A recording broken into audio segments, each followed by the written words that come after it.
तो hello everyone, कैसे हैं आप सब लोग। मैं लेकर आ गई हूँ आप लोगों के लिए एक और नया वीडियो जो कि है सेंट्रल बैंक ऑफ इंडिया की तरफ से, जिसकी रिक्रूटमेंट निकल चुकी है। ये रही हमारे पास पीडीएफ जो कि मैंने डाउनलोड की है ऑफिशियल वेबसाइट से, जिसका लिंक मैं आपको डिस्क्रिप्शन में दे दूंगी, जिससे कि आप वहां से एक बार गो थ्रू कर लेना।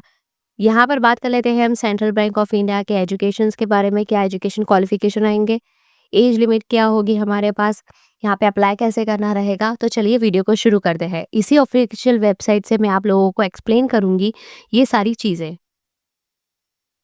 तो इसके ऑनलाइन रजिस्ट्रेशन एप्लीकेशन फॉर्म यहाँ पे स्टार्ट हो चुके हैं 30/1/2025 को, जो कि कल हमारे इसके ऑनलाइन रजिस्ट्रेशन स्टार्ट हो गए थे 30 तारीख को। अब यहाँ पे इसकी लास्ट डेट ऑफ एप्लीकेशन की है यहाँ पे 20 फरवरी 2025। यहाँ पे कॉल लेटर्स आपको एग्ज़ाम के जो है नोटिफाई हो जाएंगे सून, और यहाँ पर एग्ज़ाम और इंटरव्यू के भी आपको इन्फॉर्म हो जाएंगे लेटर। यहाँ पे बात कर लेते हैं हम डिटेल्स। यहाँ पे बात कर लेते हैं हम पोस्ट के नाम क्या रहेंगे, क्या वैकेंसीज है, रिजर्वेशन। तो यहाँ पर क्रेडिट ऑफिसर की यहाँ पे पोस्ट रहेगी।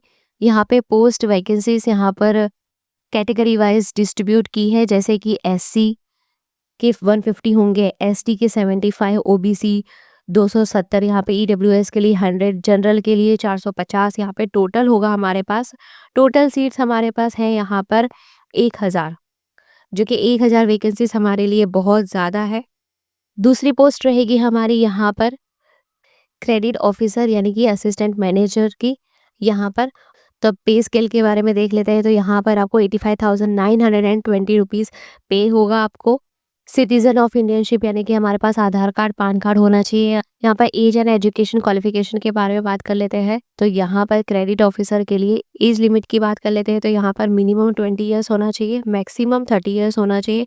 यहाँ पे एज रिलैक्सेशन भी दिया गया है नीचे, जिसके बारे में हम आगे बात कर लेते हैं। यहाँ पे एजुकेशन क्वालिफिकेशन के बारे में भी दिया गया है, जो कि आपको डिग्री ग्रेजुएशन होना चाहिए एनी डिसिप्लिन यूनिवर्सिटी से। जनरल ईडब्ल्यूएस के लिए 60% मार्क्स होने चाहिए मिनिमम, और यहाँ पर एससी एसटी ओबीसी या फिर पीडब्ल्यूबी के लिए 55% होना चाहिए। आपको यहाँ पर है ना ये सारे डिग्री के जो सर्टिफिकेट्स है वो आपको अपलोड करने रहेंगे। जो भी सारी मार्कशीट होगी वो आपको यहाँ पर अपलोड करने रहेंगे। अब यहाँ पर आपने ऑनलाइन एप्लीकेशन में है ना ये सारे मार्कशीट वगैरह आपने है ना अपलोड किए, तो at the time of interview आपको वही सारे डॉक्यूमेंट्स लेकर जाने होंगे ओरिजिनल। कैलकुलेशन ऑफ परसेंटेज के बारे में यहाँ पे बात कर लेते हैं। तो जैसे कि वहाँ पर जनरल के लिए बोला गया है 60% होना आपको मिनिमम ज़रूरी है। तो यहाँ पर अगर आपका परसेंटेज 59.99 हुआ तो यहाँ पर ये इग्नोर कर सकते हैं, क्योंकि वो 60% के हिसाब से ही हुआ। अब यहाँ पर अगर 55% बोला गया है एससी एसटी ओबीसी के लिए, तो यहाँ पर है ना 54 पॉइंट के हिसाब 54.99 हुआ तो भी वो लोग इग्नोर कर लेंगे, क्योंकि ये 55 के आसपास ही होगा। यहाँ पे रिलैक्सेशन की बात कर लेते हैं एज लिमिट की। तो यहाँ पे एससी और एसटी के लिए 5 साल का रिलैक्सेशन है, ओबीसी के लिए यहाँ पे 3 साल का रिलैक्सेशन है। यहाँ पे डिसेबिलिटी लोगों की बात कर ले तो यहाँ पे 10 साल का उनको रिलैक्सेशन है। विडो या डिवोर्स वुमेन या फिर कोई भी सेपरेट हो गई है अपने हस्बैंड से, या फिर उन्होंने रीमैरिज नहीं किया है, तो यहाँ पर उनके लिए 35 ईयर्स का रिलैक्सेशन है जनरल के लिए, और ईडब्ल्यूएस के लिए 38 ईयर्स का, और एससी एसटी के लिए ओबीसी के लिए 40 ईयर्स का रिलैक्सेशन है। जो भी एससी एसटी ओबीसी कैंडिडेट्स यहाँ से बिलोंग करते हैं तो उनके लिए है ना ज़रूरी है कि वो लोग अपना कास्ट सर्टिफिकेट यहाँ पर अपलोड करें ऑनलाइन एप्लीकेशन के दौरान। यहाँ पर बात कर लेते हैं कि रिजर्व्ड रहेगी डिसेबिलिटी लोगों के लिए। तो यहाँ पर कुछ सीट्स 1000 में से कुछ सीट्स यहाँ पर रिजर्व रहेगी डिसेबिलिटी लोगों के लिए। यहाँ पे बात कर लेते हैं हम सिलेक्शन प्रोसेस की। तो यहाँ पर ऑनलाइन टेस्ट रहेगा आपका, जो कि इंक्लूड होगा डिस्क्रिप्टिव टेस्ट के लिए, और फिर उसके बाद में आपका होगा यहाँ पे personal interview. Structure of examination की बात कर लेते हैं तो आपको यही सारे सब्जेक्ट्स पूछे जाएंगे एग्जाम में। इंग्लिश लैंग्वेज जो कि सिर्फ और सिर्फ इंग्लिश में ही होगा।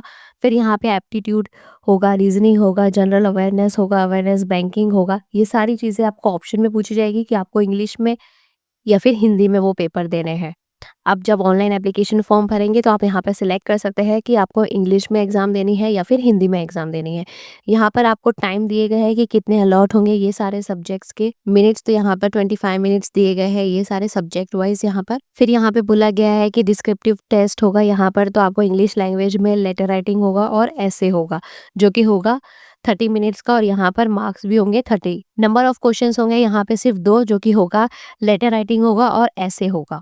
यहाँ पे डिस्क्रिप्टिव टेस्ट आपको कोई भी नेगेटिव मार्क्स यहाँ पर कट नहीं होंगे। अब यहाँ पे बात कर लेते हैं कि कैंडिडेट्स जो ऑनलाइन एग्जाम देने जा रहे हैं उनके लिए क्या क्या चीज़ें लेके जाने ज़रूरी, कौन से डॉक्यूमेंट्स आपको लेके जाने ज़रूरी रहेंगे। तो यहाँ पर आपको कॉल लेटर लेके जाना है, जो कि आपको है ना ऑनलाइन एग्ज़ाम देने के टाइम पे दिखाना पड़ेगा कि हाँ, आपको ये कॉल लेटर मिला है ऑनलाइन एग्ज़ाम का।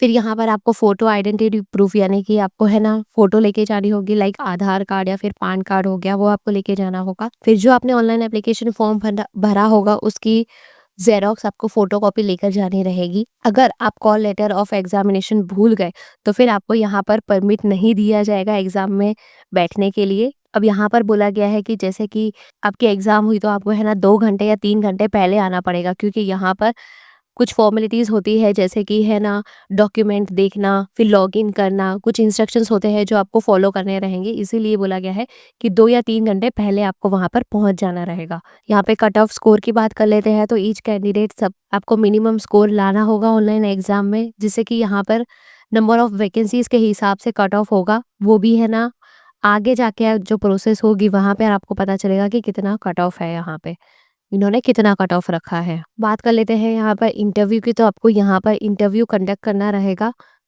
जो कि होगा आपका टोटल मार्क्स 50 मार्क्स का होगा। यहाँ पर आपको मिनिमम क्वालिफिकेशन चाहिए जनरल ईडब्ल्यूएस कैटेगरी के लिए 50% ही, और यहाँ पे एससी एसटी और ओबीसी पीडब्ल्यूडी के लिए 45% रहेगी। फिर यहाँ पर आपका जब फाइनल सिलेक्शन हो जाएगा तो फिर उसके बाद में यहाँ पर ये मेरिट लिस्ट निकलेगी, जिसके हिसाब से आपको पता चलेगा कि आप सिलेक्ट हुए हैं। यहाँ पे लिस्ट ऑफ डॉक्यूमेंट की बात कर लेते हैं कि आपको इंटरव्यू में कौन से डॉक्यूमेंट्स लेकर जाने रहेंगे।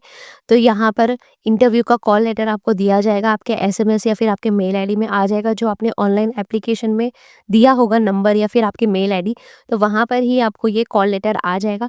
तो उसी की प्रिंट आउट आपको लेके जानी रहेगी। प्रूफ ऑफ आपका बर्थ डेट, यानी कि बर्थ सर्टिफिकेट आपको लेके जाना रहेगा। अगर आपके पास बर्थ सर्टिफिकेट नहीं है तो 10th स्टैंडर्ड की आपको मार्कशीट यानी सर्टिफिकेट लेके जाना होगा। फोटो आईडी प्रूफ, यानी कि आप आधार कार्ड, पैन कार्ड, ये सारी चीजें लेके जा सकते हैं। आपको मार्कशीट भी लेकर जानी रहेगी जहां से आपने ग्रेजुएशन किया होगा। कास्ट सर्टिफिकेट आपको लेके जाना रहेगा एससी एसटी और ओबीसी कैटेगरी कैंडिडेट्स के लिए। यहाँ पर जो भी डिसेबिलिटी है तो उनके लिए डिसेबिलिटी सर्टिफिकेट आपको लेकर जाना जरूरी रहेगा इंटरव्यू के दौरान। यहाँ पर आइडेंटिफाई वेरिफिकेशन के बारे में बात कर लेते हैं कि तो कौन से डॉक्यूमेंट आपको चाहिए रहेंगे। तो जैसे कि आपको पैन कार्ड लेके जाना रहेगा, आपका कॉल लेटर है वो आपको लेके जाना रहेगा।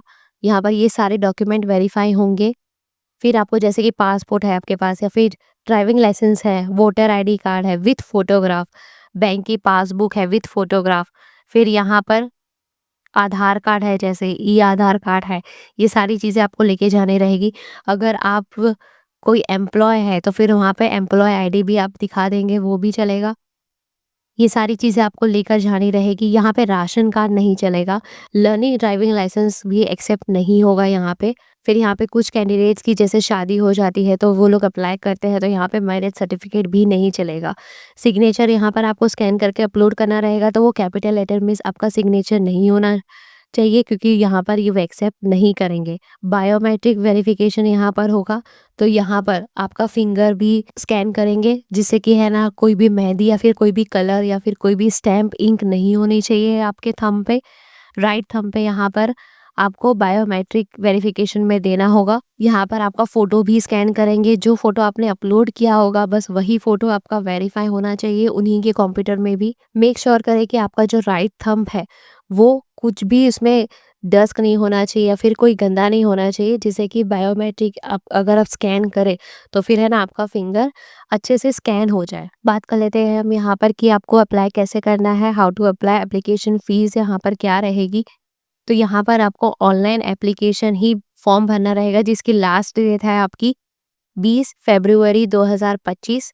यहाँ पर एससी एसटी पीडब्ल्यूडी कैंडिडेट्स के लिए यहाँ पर 150 फीस रहेगी और यहाँ पे जनरल के लिए 750। यहाँ पर ये प्रोसीजर दिया गया है कि आपको ऑनलाइन एप्लीकेशन फॉर्म कैसे फिलअप करना है। यहाँ पर ये लिंक दी गई है, जो लिंक मैं आपको डिस्क्रिप्शन बॉक्स में दे दूंगी, तो आप वहाँ से डायरेक्ट लिंक ओपन करके एप्लीकेशन फॉर्म भर सकते हैं। यहाँ पर मैं आप लोगों को लिंक ओपन करके बता देती हूँ। यहाँ पे जैसे ये लिंक मैं आपको डिस्क्रिप्शन में दे दूंगी, जिससे कि आपको बस वहाँ पर लिंक पे क्लिक करना है, फिर आप यहाँ पर इस टाइप का पेज होगा, वो आपको ओपन हो जाएगा। अगर आपने ऑलरेडी रजिस्ट्रेशन कर दिया है तो यहाँ पर आपका रजिस्ट्रेशन नंबर और आपका पासवर्ड डालना होगा।